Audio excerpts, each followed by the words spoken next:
మా సోదరుడు కౌశిక్ రెడ్డి గారు, కేపీ వివేకానంద్ గారు, జగదీష్ రెడ్డి గారు అందరు కూడా ఫస్ట్ డిస్క్వాలిఫికేషన్ పిటిషన్లు సంతకం పెట్టిందే కౌశిక్ రెడ్డి, వివేకానంద్ గారు. ఇద్దరు కలిసి ఆనాడు మొదలు పార్టీ ఫిరాయించిన దానం నాగేందర్, కడియం శ్రీహరి, తెల్లం వెంకట్రావు ఈ ముగ్గురు మీద డిస్క్వాలిఫికేషన్ పిటిషన్ ఇచ్చిందే కౌశిక్ రెడ్డి. ఏం తప్పు మాట్లాడింది కౌశిక్ రెడ్డి? ఏమన్నాడు? ఎవరెవరైతే పార్టీ ఫిరాయించినరో వాళ్ళ మీద చర్య తీసుకోండి అని స్పీకర్ గారిని అడిగినాం. స్పీకర్ గారు చర్య తీసుకోకపోతే హైకోర్టుకు పోయినాం. హైకోర్టుకి పోతే హైకోర్టు తీర్పిచ్చింది.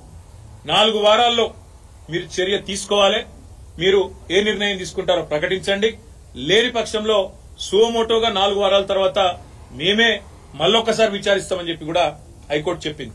నేను హైకోర్టుకి, గౌరవ న్యాయమూర్తి గారికి కూడా హృదయపూర్వకంగా నేను ధన్యవాదాలు తెలియజేస్తా ఉన్నా బీఆర్ఎస్ పార్టీ పరంగా. ఎందుకంటే మీరిచ్చిన తీర్పు వల్ల ప్రజాస్వామ్యాన్ని గౌరవించినట్టయింది, మీరిచ్చిన తీర్పు వల్ల సుప్రీంకోర్టు తీర్పును గౌరవించినట్టయింది. అదే క్రమంలో ఎప్పుడైతే ఈ ముగ్గురు మీద తీర్పు వచ్చిందో ఆ రోజు కౌశిక్ రెడ్డి గారు మాట్లాడినారు. ఏమన్నారు కౌశిక్ రెడ్డి గారు? దమ్ముంటే రాజీనామా చేయండి, ప్రజాక్షేత్రంలోకి రండి, ప్రజాస్వామ్యం మీద నమ్మకం ఉంటే ముఖ్యమంత్రి రాహుల్ గాంధీ దమ్ముంటే రాండ్రి, ఈ 10 మందితో రాజీనామాలు చేపియండి, మీరు వెంటనే ప్రజాక్షేత్రంలో ఎవరి బలం ఏందో తేల్చుకుందామని అన్నాడు. ఈ మాట ఆ రోజు కౌశిక్ రెడ్డి ప్రెస్ మీట్ పెట్టినప్పుడు ఒక్కసారి నేను మీకు గుర్తు చేస్తా ఉన్నా. కౌశిక్ రెడ్డి గారు మొన్న హైకోర్టు తీర్పు తర్వాత మాట్లాడాడు. కానీ ఆనాడు రేవంత్ రెడ్డి గారు ఆ రోజు ప్రతిపక్షంలో ఉన్నప్పుడు, పీసీసీ అధ్యక్షుడిగా ఉన్నప్పుడు పార్టీ మారిన ఎమ్మెల్యేల మీద ఏం మాట్లాడిండో ఒకసారి గుర్తు తెచ్చుకోమని అని చెప్పింది రేవంత్ రెడ్డి.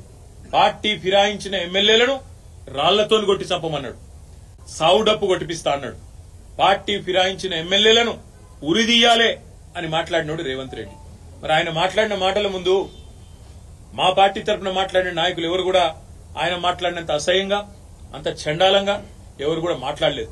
సరే, పార్టీ మారినరా లేదా అనే చర్చ ఒకవైపు జరుగుతూనే ఉంటే, ఇంకోవైపు చాలా దారుణంగా స్పీకర్ కార్యాలయం నుంచి ఏ రోజైతే హైకోర్టు తీర్పు వచ్చిందో పార్టీ ఫిరాయింపుల మీద, అదే రోజు సభా సాంప్రదాయాలన్నింటినీ తుంగలో దొక్కుతూ పార్టీ మారినా అని బాహాటంగా ప్రకటించిన శేర్లింగంపల్లి ఎమ్మెల్యే ఆరికపూడి గాంధీని పీఏసీ చైర్మన్ గా నియమిస్తూ మరి ఒక తీర్పు కాదు, ఒక ఆర్డర్ స్పీకర్ కార్యాలయం నుంచి, అసెంబ్లీ సెక్రటరియట్ నుంచి వచ్చింది.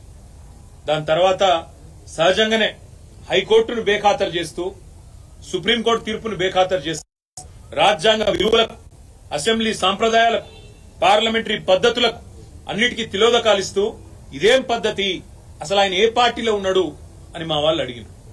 అయితే ఎంత విచిత్రమైన పరిస్థితి అంటే ఈరోజు రాష్ట్రంలో, మొన్ననేమో నేను మారిన పార్టీ కాంగ్రెస్ పార్టీ విధానాలు నచ్చి మారినా అని చెప్పిన ఎమ్మెల్యే నిన్న మొన్నటి నుంచి నేను బీఆర్ఎస్ పార్టీలోనే ఉన్నా, నేను ఎక్కడికి పోలే, 10 మంది ఇక మాకు తప్పది పదవి గండం పోయితుంది మా పదవి అని చెప్పి కొత్త రాగం ఎత్తుకున్నారు. దాన్ని మా సోదరుడు ప్రశ్నిస్తే ఆయన ఇంటి మీదకి పోలీస్ ఎస్కార్ట్ పెట్టి డీసీపీలు, అడిషనల్ డీసీపీలు, ఏసీపీలు, సీఐలు ఒక గేటెడ్ కమ్యూనిటీ లోపలికి ఒక 50-100 మంది గూండాగాళ్లు చొచ్చుకొని వచ్చి ఇవాళ ఒక ఎమ్మెల్యే ఇంటి మీద దాడి చేసే పరిస్థితి ఇప్పుడే మేము చూసినాం.